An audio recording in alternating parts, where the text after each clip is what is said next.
This afternoon, we're talking about the communication skills syllabus grades 4 and 5. So this is where it starts to get really interesting. And in case you missed our earlier webinar, then you can, we spoke about all of this, which was the need and the importance of communication skills and several other points.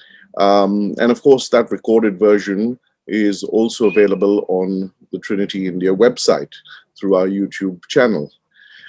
In today's webinar, we're going to be looking at the following points. This time I thought we'd broaden the horizon a little bit to talk about 21st century skills, since we keep using that word so often, to actually look at what it really covers. And then, of course, I'm going to very quickly run through the syllabus score and the examinations, because I did touch upon that in the last webinar, and you can always refer to it there as well. And then we're going to spend some time on grades 4 and 5. And today, ideally, since we're just covering 2 grades, I would like to be able to perhaps take a few more questions, since this is normally the ages when the tasks and the learning outcomes get a little more challenging as well as deeper in developing the skills of communication, and in particular at developing persuasion. So they say 90% of all adult communication is persuasion. So it's an important skill that I think we develop in learners, and it'll be good to actually start at grades 4 and 5, because that's the first time that we really start to see it come in a big way.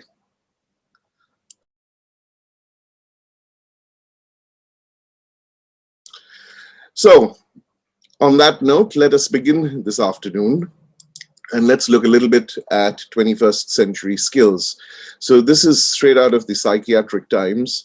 It's a very recent article that came out on the 14th of Jan, which basically referred to 21st century skills, or as they're also referred to as brain capital, being the new oil or the new currency per se of the 21st, 22nd century. And as you can see, the parts that I thought which were important, I've highlighted for you to suggest that 21st century skills or brain skills include self-control, emotional intelligence, creativity, mindfulness, compassion, altruism, metacognition, critical thinking, and of course, in the backdrop of which we live, larger words like diversity and unity and being inclusive. So these are all skills that are very much the need of the hour. And most importantly, we believe that the convergence of several of these factors make brain capital, or the wealth of knowledge that you have on the subject, important, not just from an individual, but also from an organizational, national, and even a global level. So 21st century skills are very much the need of the hour. And from an education point of view, also, I've always touched upon this to suggest that in education, we very often spend a lot of time learning the hard skills or the pure skills, which is great, but not enough in itself. We also need to combine the key skills of the 21st century, and among them, communication being one of them. So let's just do a little bit of a rewind back and say, what does 21st century skills include? Now, this is about the most inclusive definition you're going to get, to say that it includes 3 elements of the world in which we live in today. On one hand, we have digital literacies. We then have the 4 Cs, and we have the transferable skills. Now, digital literacies, as you can well imagine, is essentially an individual's ability to find, evaluate, compose clear communication or information through writing and other media on various digital platforms. So when you take this and break this down, you're talking about a subset of certain skills that need to be developed in the context of digital literacies.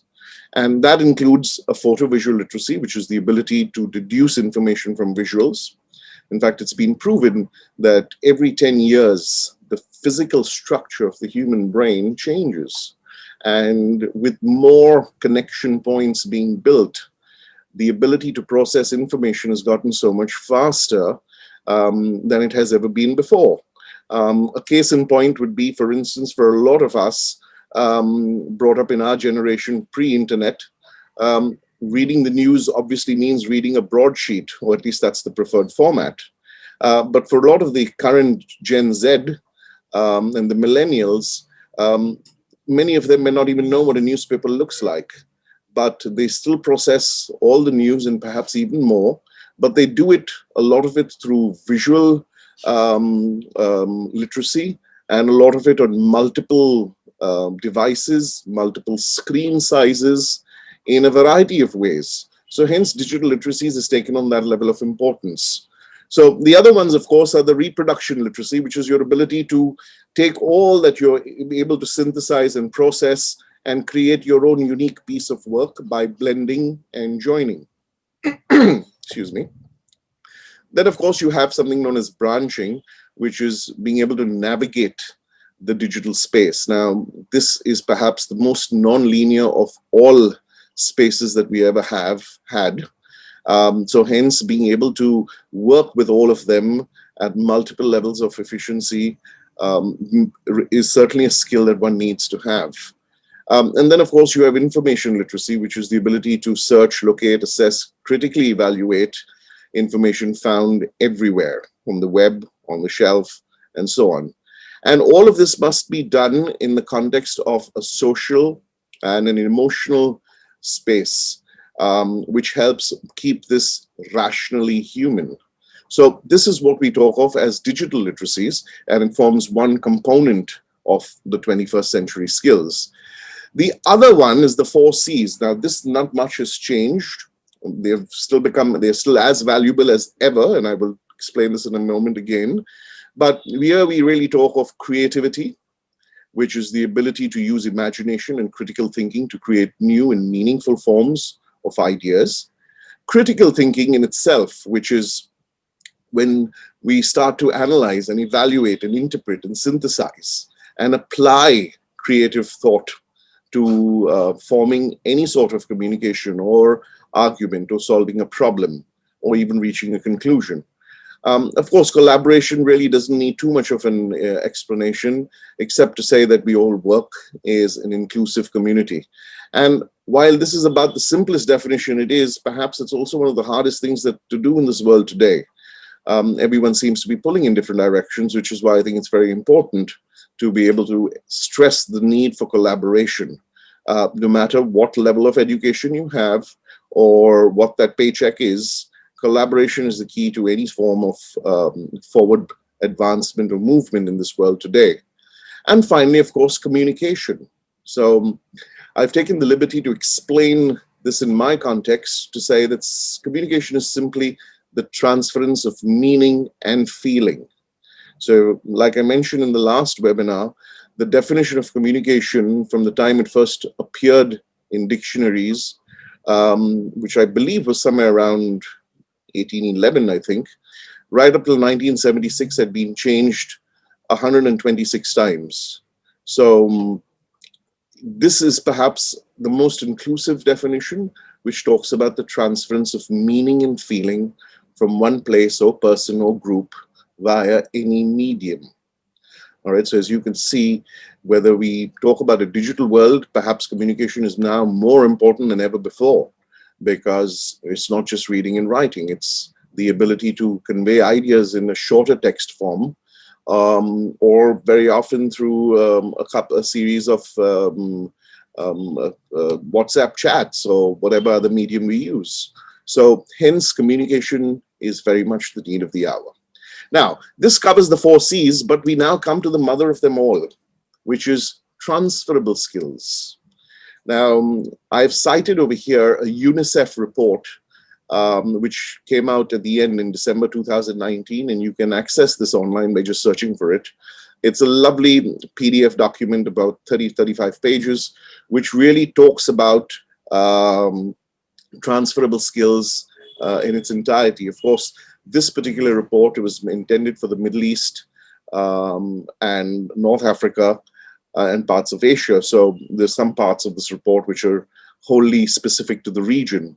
But if we look at the diagram itself, or the little indicative drawing that they've said, It's the magic glue right in the middle that kind of binds all the other skills of the foundational skills of numeracy and arithmeticy uh, with hard vocational skills, which are job specific, and the digital skills. So hence, when you take into account things like critical thinking and evaluation and the ability to be socially and emotionally mature in this environment, it all comes under this common banner of transferable skills.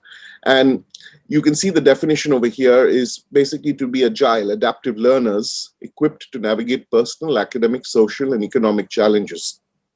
So these skills typically would include problem solving, negotiation, managing emotions, empathy, and communication.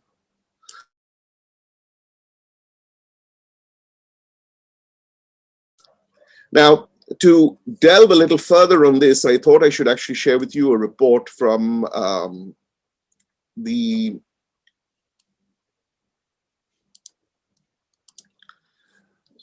World Economic Forum, which in 2015 was asked to highlight the key transferable skills that industry leaders and some of the largest employers in the world felt would be around for a few years to come. So this is way back in 2015 when they were asked to predict what would be those transferable skills that they value in learners, or rather that they value for employment or for any sort of formal engagement. And as you can see, they listed all those skills over there. And the difference between 2015 and 2020's order is marginal. All right, so you can see skills that were valid 5 years ago are very much valid now, despite there being so much of disruption, typically in the worlds of technology through artificial intelligence and bioengineering and so on. But we still need people with these skills, which is why, of course, we call the 21st century skills the oil of the new industry. Now, within that, of course, I spoke about communication skills the last time and shared with you a couple of thoughts on some of the biggest thinkers of our time, both from the early 500 BC till common times.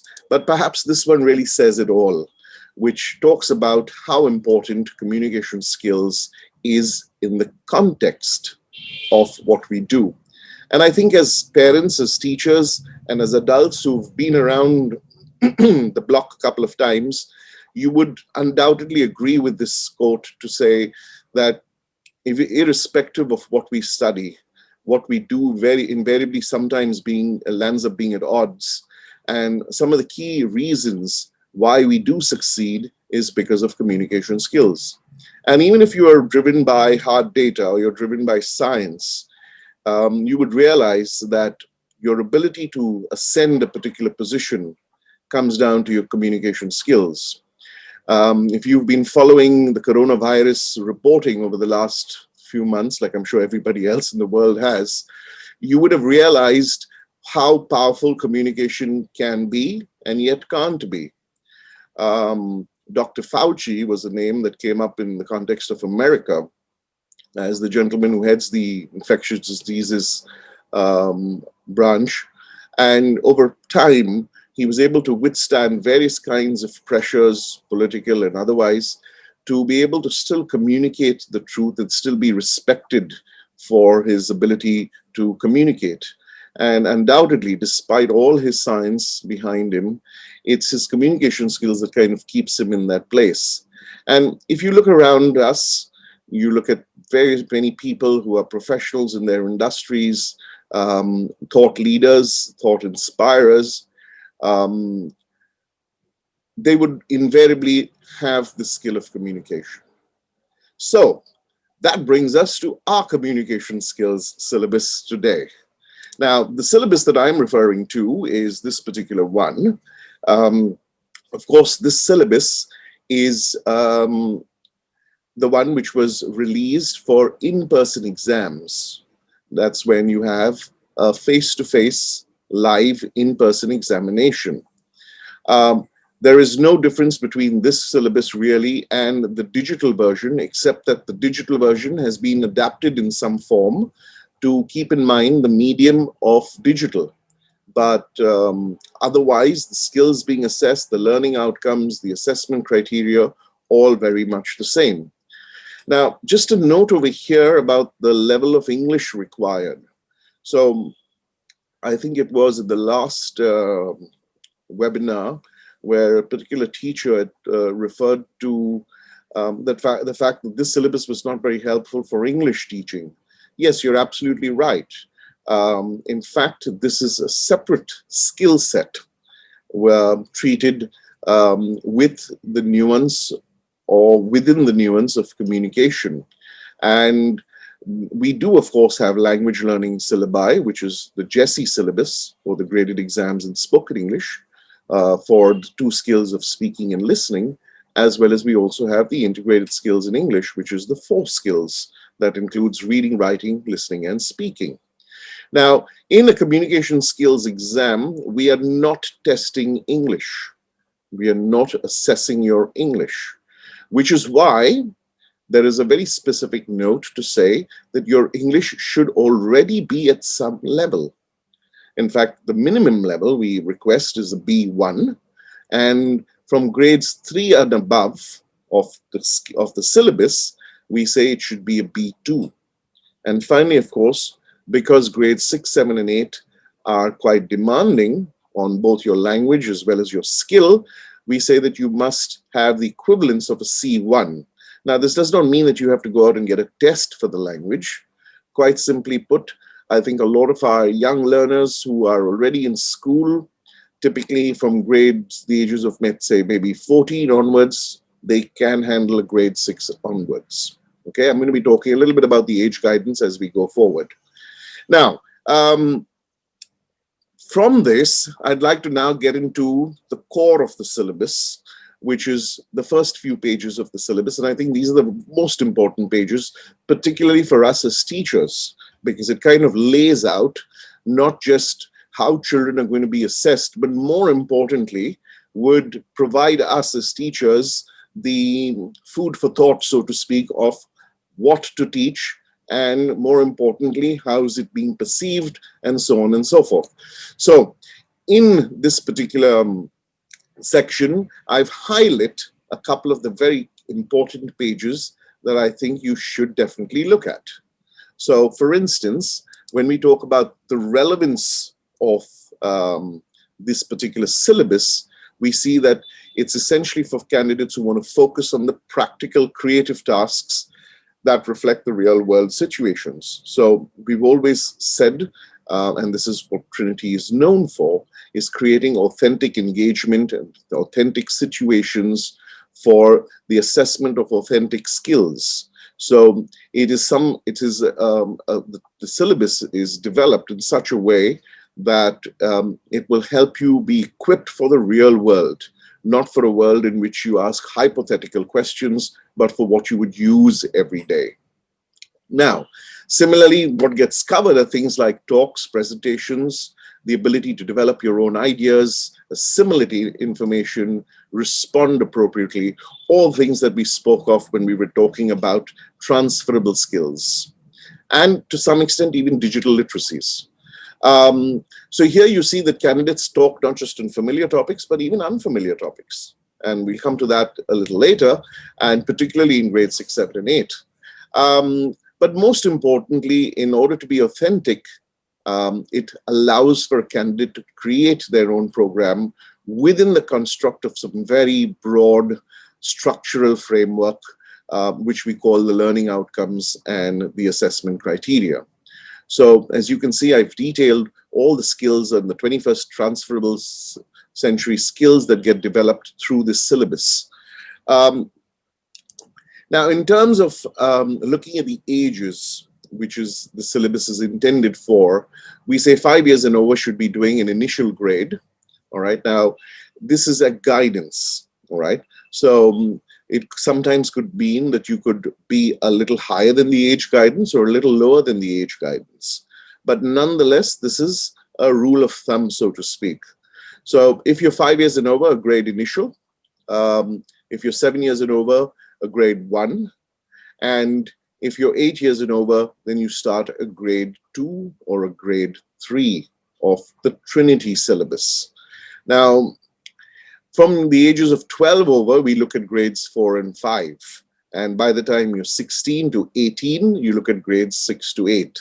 So this puts these gradings at odds or a little different from what we're used to in school.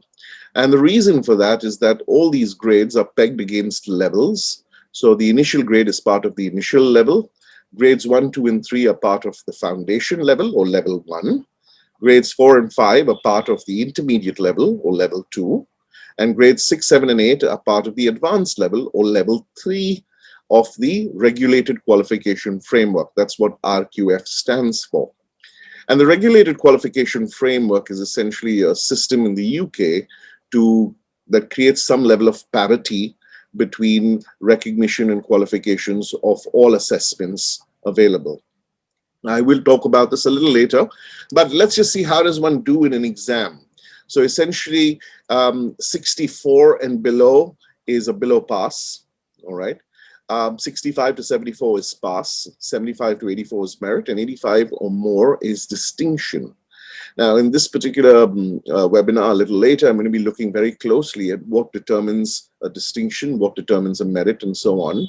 And we'll take an actual example with grade 4.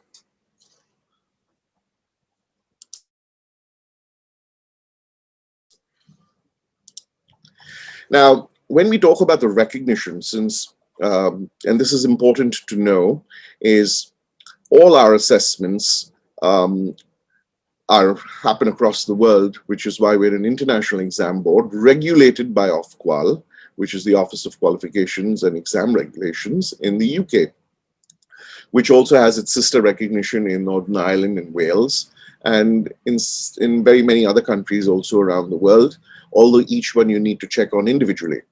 But what we do know is that for a lot of students who are going to the UK to study, if you're doing a grade 6 in the individual category, grade 6 and above, they carry UCAS points, which basically is the Universities and College Admission Service. So that's usually the site through which you would apply for getting into undergrad or graduate college. And you would use that link and enter your application, and that's where you mention what qualifications you already have from Trinity. So this could apply to communication skills, it could apply to speech and drama, it could apply to musical theater, it could apply to music as well. And each of our grades are regulated individually as well. So they have a qualification number, which you will find in page number 6. And you can always go and check that validity against the website that I've mentioned over there, register.ofqual.gov.uk. So this is a little bit about the recognition.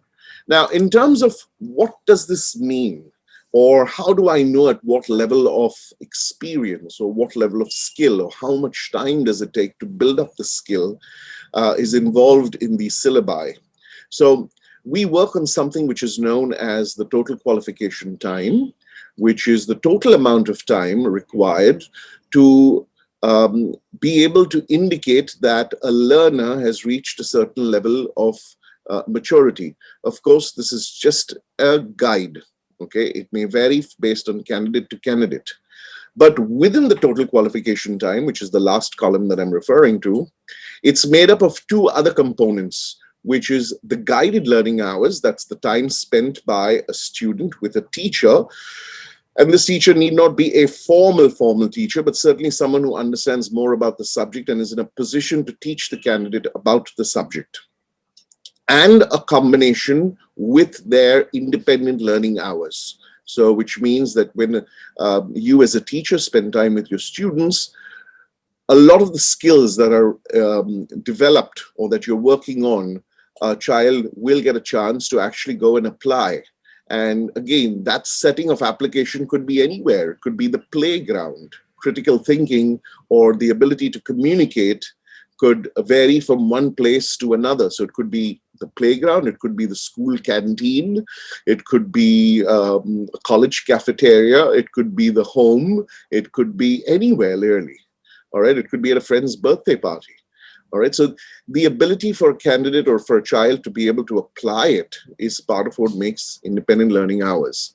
Now, as you can tell in terms of a ratio, it's essentially 1/5 is to 4/5, if I'm not mistaken, or more like 20-80% in terms of a ratio.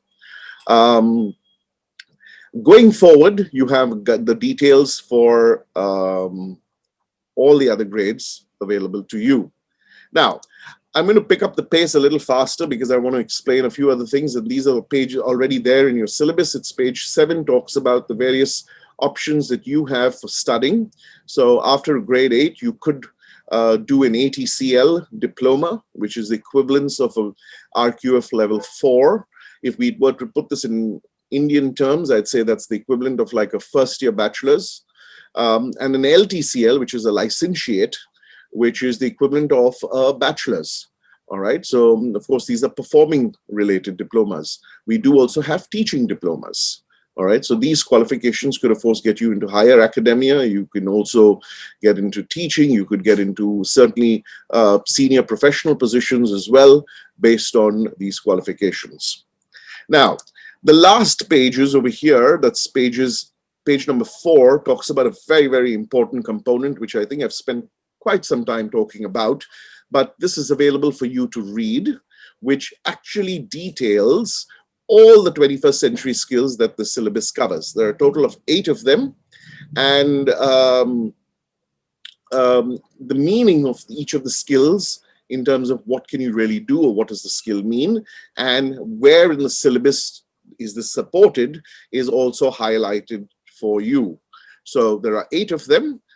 I'd leave you to go through that in your own time and convenience, which brings us now to the surround, support, and the construct around the examinations. And it's now important for us to know that there are 4 elements to this. One is to understand what are the skills, the foundational skills. The second part is to understand what are the learning outcomes that learners must be working towards. The third is how do we assess them once they've developed these outcomes? And finally, of course, how do you create that distinction between what was considered just good or what was considered very good or what was considered excellent? So these are there also on the latter pages. In fact, the foundational skills, which is basically communication, interaction, analysis, and performance, is there on page 8. Page 9 talks about the learning outcomes grade-wise or every 2 grades-wise. The assessment criteria and the attainment descriptors are provided for each and every grade separately and can be found after the exam task specifications for each grade. Which brings us now to the exam section. Now, typically, and this is just to help you get your head around how do I start? If I'm a teacher and I want to go about creating some sort of a syllabus for my learners, where should I begin? So my advice would be you need to spend some time looking at the skills and the learning outcomes, which is on page 8 and 9. You then need to look at the assessment criteria and the attainment descriptors to then fine-tune it age-wise. Okay, I'm going to give you an example, and this is for grade 4.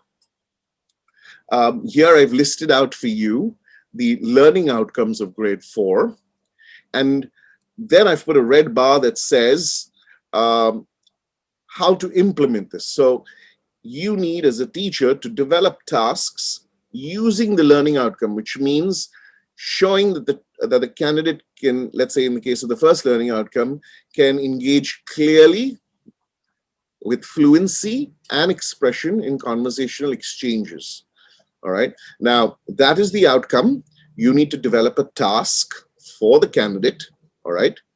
In which case you need to use whatever the candidate is aware of or whatever they have an interest in, because this is a subject which is very dynamic. The subject of communication can apply to geography, it can apply to math, it can apply to science, it can apply to anything. So it's up to us as teachers to dig into this treasure trove of things that children know, like, want to talk about, and be able to construct tasks from that. all right? And once they start to do that, that then gives us a chance to actually get into planning a lesson, which would look something like this. So a typical lesson, let's say of 45 to 55 minutes, would have these stages. In the first stage, we call it the presentation stage. So this model, by the way, is known as the PPPP model. All right, so the first P is presentation, where the teacher is explaining a concept. Thereafter, you get the learner to try it out themselves, but in a controlled way. So with your guidance, okay, they try it out in a little limited way. And thereafter, they start to practice it in a slightly freer way in their own circumstance. So for instance, if you've taught them the rubric of what is clear communication, and let's say picked firstly an area of interest that dealt, let's say, with science, you can now throw in something else to see how can they take those skills and apply it to a newer topic. And that's when they get a chance to produce in a much freer way. And from there leads to the ability to be able to not just completely own what they're doing, but to be able to personalize it and thereafter to be able to use it day in and day out. So a typical lesson plan would divide your work within the classroom into these 4 categories. All right. Now, this is just a suggestion or just a guidance. Please, you're very welcome to do what you're currently doing. I just thought since we're talking about lesson planning, I should do this. This is something that I will definitely spend a little bit of time in the professional development series to help you in how to teach. Now, the PPP plus P model is also very often referred to as the ARC model in English language teaching, which is the authentic use, the restricted use, and a clarifying use. Or the TTT model, which is the teach, test, teach. So different anagrams for it, but they really all mean the same. Essentially, you as a teacher give a little bit of input, you let a candidate then try and apply it on their own, and you watch them, and then you correct them, and then you get them to try it even further until they get to a level of comfort and proficiency that we can now say they're good to go. Now, stemming from this, I thought I could make this a little simpler for you. If you were lesson planning, and if you wanted to know how can I ensure that my children are developing across the board, let's say over 20 sessions, then what you need to do is perhaps list down all the learning outcomes and assessment criteria for that grade on the left-hand side or for that couple of grades. And every time you develop a lesson, all right, make sure that it is ticking the box in some of the areas. So once you start to do lesson plan 1, and let's say you've identified 4 of these learning outcomes that you've covered, the next time you're writing your lesson plan 2, you need to be aware that I need to cover some of the other skills as well. This way, when you've done this across the board, you start to now look at it and you say, okay, I've spent enough of time on these, and I've covered all of these. So this is just a sample list. That's why I've put the etc. at the bottom in the last row. Now, from that, this is also a way in which you can actually create somewhere midway through, intersperse it with the attainment descriptors to know how a particular candidate is doing. So I want to now just take a very simple example and actually talk you through the distinctions between the attainment descriptors, just in one particular example, and then the rest you can do pretty much on your own.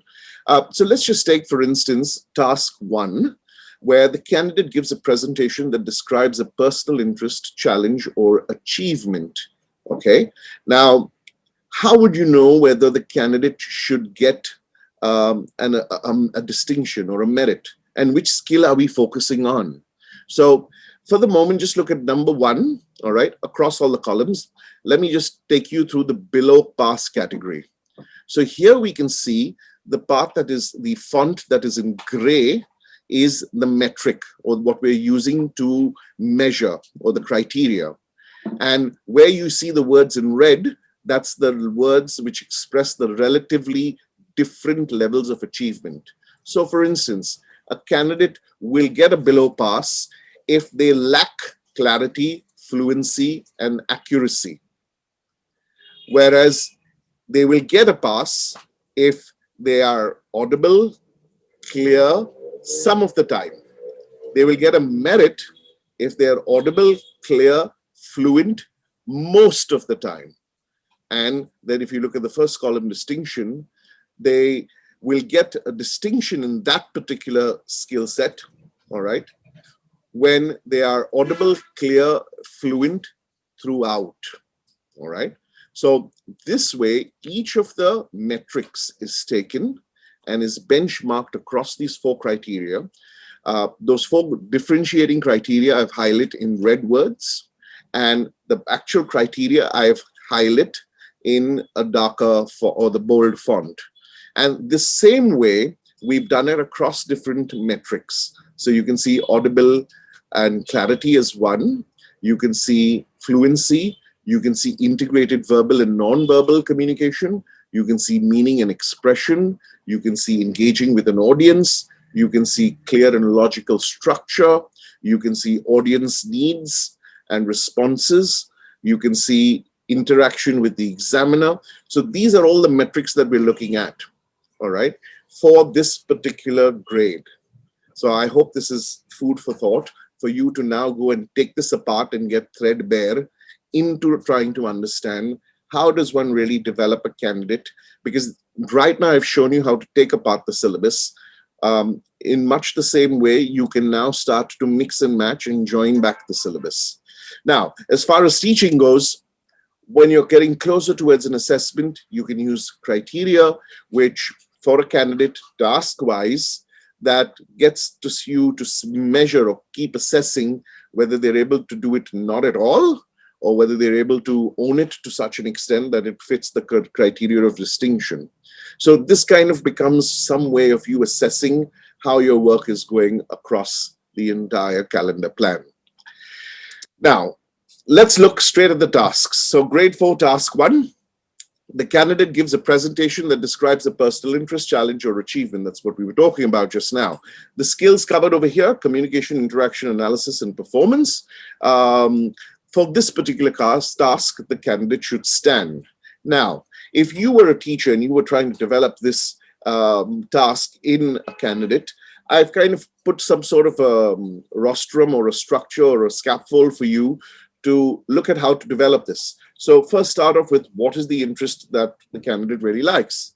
When and how did it begin? What was so special about this particular interest? Any kind of formal special training or material that they had to do or engage with to be able to reach this level of proficiency. So it could be karate, it could be cycling, it could be trekking, it could be reading, it could be skating, it could be rollerblading.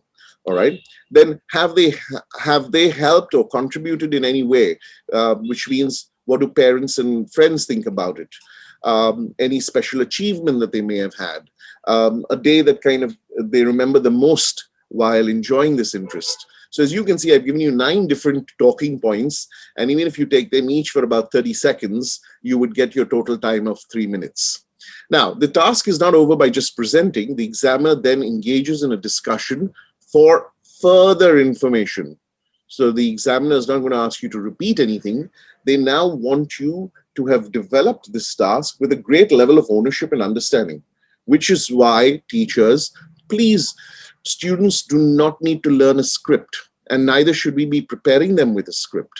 This entire assessment is a reflection of who they are, all right? And if they aren't at that level, then that means we need to do more work with them. Okay. But just for your understanding, I've looked at some of the possible questions. Of course, this is my interpretation. All right. There's no standard list of questions that examiners ask. It would be logical questions that anyone would ask in a discussion of such a nature. So, for instance, did you have or face any difficulties in your journey with this interest? Or how do you feel when you engage in your interest? Or has it helped you in any other way? Or what is the most fun part of this? So any other questions could come up also related to what was presented. So which is why it comes back to that whole thing of it needs to be a task which the interest or the area of discussion is generated from the student for them to be invested in it. Now, let's look at grade 4 task 2. Over here, again, this is a presentation, and again, the candidate should stand. Here they give a presentation to inspire participation. So this is now the beginning of persuasion, all right? Inspire participation in an activity, okay? And here you even state who the imagined audience is. So it's an imaginary audience that you define by way of demographics, by way of what they feel, and so on. And we'll talk about these in the professional development series when we look at topics like audience analysis. So I've just given you a step 1. Again, I've given this to you stepwise. In this case, for an activity, I've given you the steps in one column. I've actually spoken about the activity in the second column, and I've given you thereafter the steps that you as a teacher may engage with to bring out this ability from a candidate. So for instance, step 1, identify what the candidate has an interest in. In this case, it's outdoor trekking. What are the benefits and advantages of the interest? So keep fit, build stamina, engage with nature, it's fresh air, it's fun, it's adventurous. Then can this interest be broadened to benefit many? Yes, sure. When we do it as a group, we relax stress, we discover new things, we do group exercises, and the whole group of us, or all of us, are fit. Then you start to formalize the structure of your activity. All right, so how often do you go? Where do you go? What do you take with you? When do you go? Who do you go with? And so on. And now you define who your audience is. So maybe you want members of the nature club to come with you on an activity. And thereafter, you can brainstorm this content out further. So you get into the what, when, where, how, who. And then you start to lay out the speech. Okay. So I've given you, of course, step 2, which is a brainstorm, roughly cluttered to fix a particular group head. But you could use it just to, for instance, free list and not have these little tables drawn out for you in the brainstorm map. It could be completely free flowing. All right. But when you finally have got this, this is how you could lay out your persuasive speech. Now, this, of course, is something that I designed for an organization that sells financial products. So this was a quick way in which very often their sales team makes what we call as an elevator pitch, which is in a few minutes to be able to capture the entire attention of who you're talking to. So you start off by grabbing their attention, which means you have an opening statement. You then state your purpose. You then have ideas 1, 2, and 3 very quickly jotted down. And thereafter, you build out ideas 1, 2, and 3 with far more number of sentences, with a little more of ideation, a little more of detail. And then you recap all your ideas again so that it's clear what you want your audience to do. And then you explain to them the benefits, which is the WIIFT, what's in it for them section. And then, of course, the call to action, which is, don't you think we should go on this activity? All right. Now, of course, I will take you through this in far more depth in the professional development series when we do it. But this is, again, just to give you some sort of a rough template. Now, let's look at grade 4 task 3. So here the examiner engages the candidate in a discussion about the presentations. All right. So as you can see, the real objective over here, or the aim of this discussion, is to explore the candidate's understanding of the range of communication skills. So now this comes under a reflective task. A candidate needs to be, firstly, familiar with what they're talking about, but also familiar of the craft of communication.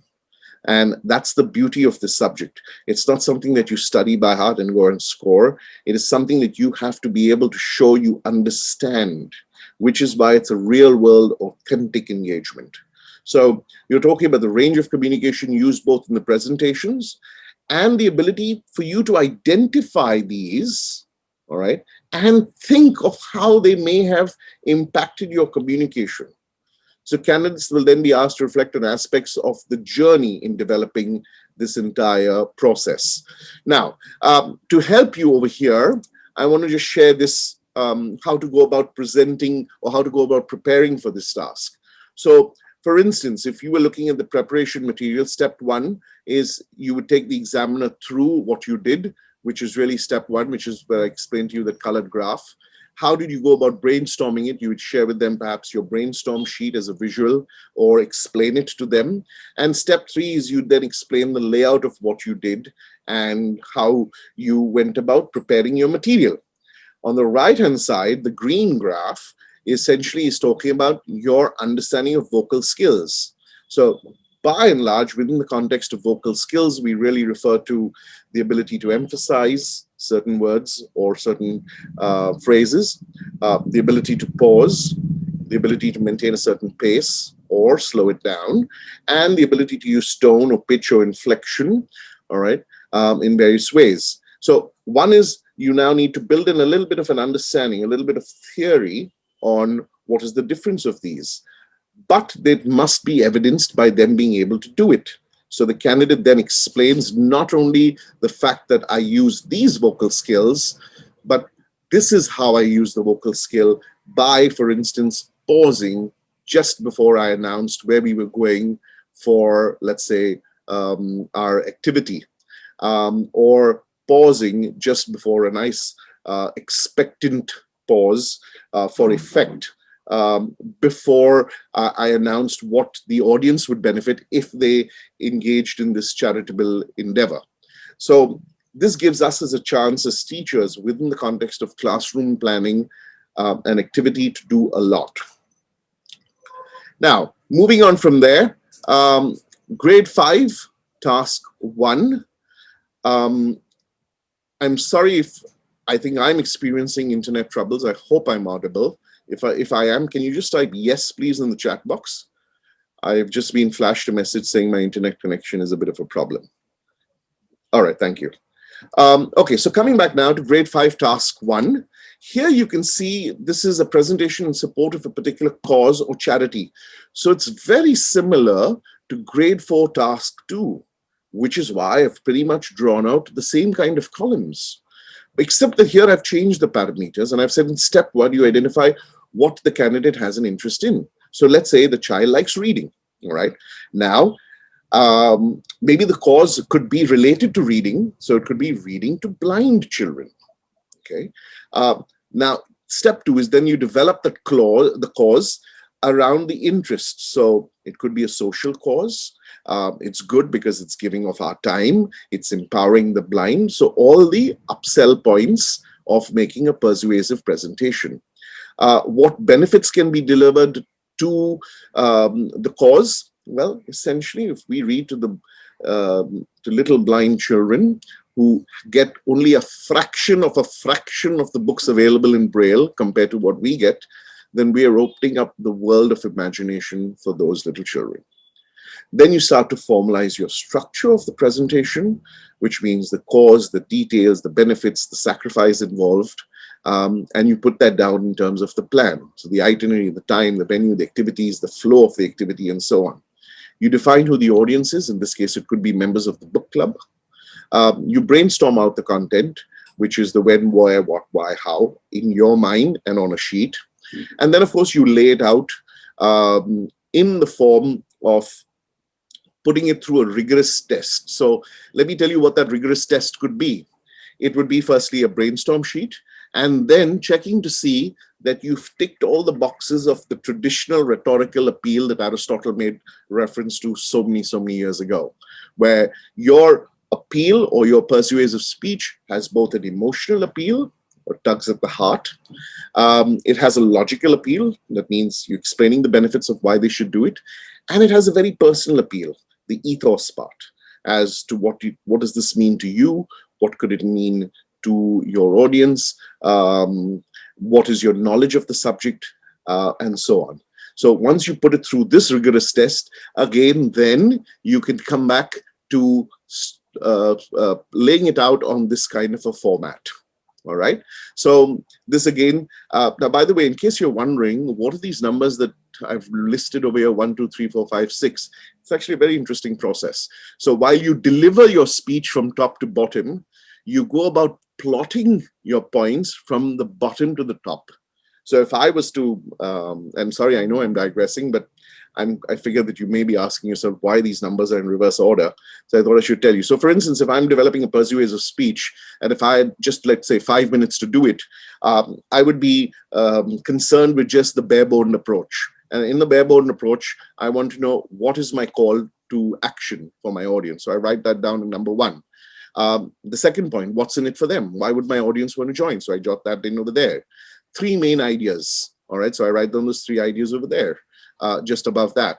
And then I start to fill it out in detail and explore those ideas in greater detail. And then I recap those 3 ideas. And then I finally get into a purpose statement and an opening. So I prepare for it from bottom up, and I deliver it from up down, or top to bottom. Of course, in between now over here, very interestingly, you can see this over here, it's called transitions. Now that is where I can really start to make this and personalize this entire persuasive speech by introducing perhaps a story, or introducing maybe a witticism, or introducing a quote, or introducing a little bit of an example. And this way, even if 100 people are all talking about the same activity, your chance for you to be unique is differentiated because you're using different transitions or a different movement between point to point. Again, of course, I said we'll talk about this more on the professional development series. Now, once you've done all of this, you will come back to this where after you've done this, the examiner then engages with the candidate in a discussion to gather further information on the topic. So for instance, why did you choose this course? Or how does your intended audience feel about this course before and after? What objections did you anticipate on behalf of the audience? Which tipping reason do you feel would sway your audience and why? So this could be, so again, you cannot appear or attempt these speeches and these assessments if you're not invested in it. So as a teacher, please do not start to fill out forms and make this a ready-made speech thing. Children will fail because there's no sense of ownership of the material that they're presenting. And most importantly, because it's communication, it has to come from the heart. They have to be invested in what they're saying. Now, which brings me, of course, to grade 5, task 2. We're almost at the end. I know it's 3:53 and I promise I will finish by 4. In this particular task, the candidate delivers a current news story as if for radio, podcast, or TV. Now, I've gone very specifically and I've pulled out the guidance on page 55 and put it before you because there are 2 elements to this, okay? The first part is to be able to present this kind of a reportage, okay? It could be done both for live news or as if for radio, okay? The second part is where the examiner asks the candidate questions from a range of the audience perspectives to test the candidate's understanding of the news piece and possible implications. Okay, so again, please go through this in your own time. Let me spend a little bit of time telling you how to go about preparing for this task. Now, this is what a sample reportage would look like. This has actually been pulled out from the anthology online, from the speech and drama section, because they do have a reportage as part of grade 4 in speech and drama. So this is a ready-made reportage, which you can see. So the big question is, what makes a reportage, or what are you talking, or what should be covered when you are looking at creating or covering a current news story? So on the right-hand side, I've put this down in simple boxes. Identify the story, identify the angles of the story, which means if, let's say, I'm talking about the coronavirus, I could look at the angle of the virus. I could look at the angle of the different mutations that it is having. I could look at it from the medical perspective. I could look at it from the economic impact. I can look at it from the education impact. I can look at it from the economy impact. All right, so those are the angles of the story. Then, what are my sources? Where am I getting my information from? Because this is a news story. This is not an opinion piece. So I need to be sure that so-and-so person said this, all right, and mention their name. That's what adds credibility to the piece, all right? And again, get perspectives. If, for instance, something is happening with, let's say, in the coronavirus example, if, let's say, there's a new vaccine, all right? Now, the medical fraternity might say a lot about it in a good way. but are people, and that's where perspectives come in. Is the layman going to take that vaccine? Does he have apprehensions? And are there differing apprehensions? Those are perspectives. And then, of course, you can see how you can augment your entire presentation with visuals and sounds. Now, in this particular case, you have the option to choose the media. So if you're doing it live for news story, then you must be aware of the space that you're using as if there was a camera and that you were talking in one corner of the screen, pretty much the way I am now. And above my right shoulder or above my left shoulder, you can see what's happening. And I must be aware of that as a presenter so that I can maybe even in my reportage ask the cameraman to pan to the problem behind me or to the situation behind me, and again come front and center. So on the left-hand side, of course, I've given you an image. You can click a snapshot of all of this, and of course the recording will also be shared with you. But if you want a very simple way of how to do it, then there is a WikiHow on how to write a news report, and yes, surprisingly, it's not bad at all. So this is how to create a reportage. Now, this brings us to task 3 of grade 5. And here again, you can see there's a discussion about the preparation and delivery. Okay. And in particular, the additional over here over grade 4 is that the use of space. Okay, so that last part that I was just talking to you about with regards to camera angles and the sense of me in context with what you can see in the background, in context of what's happening around me, is something that I must also be able to talk to you about. So again, I've explained to you what the task requires, and I've also explained to you, without needing to repeat all the slides, that you could talk about what you did. Your process of task 1 and 2 is what you then lay out for your examiner to understand. Now, that comes to why do we do the Trinity assessments? Very simply because it is the power of performance which can be very, very transformative for an individual. Now, we're not just talking speech and drama, we're talking communication. And the day a person can communicate well is the day a person feels it. It's transformative for them, it's transformative for the audience, and it's transformative for the entire system. Of course, our qualifications also help make progress in various other ways. This is also detailed in our syllabus. I'm sorry I did not mention the page number over here, but you can find it in the syllabus. That brings us to the end of the formal part of today's webinar, and now we'll move over to the Q&A session.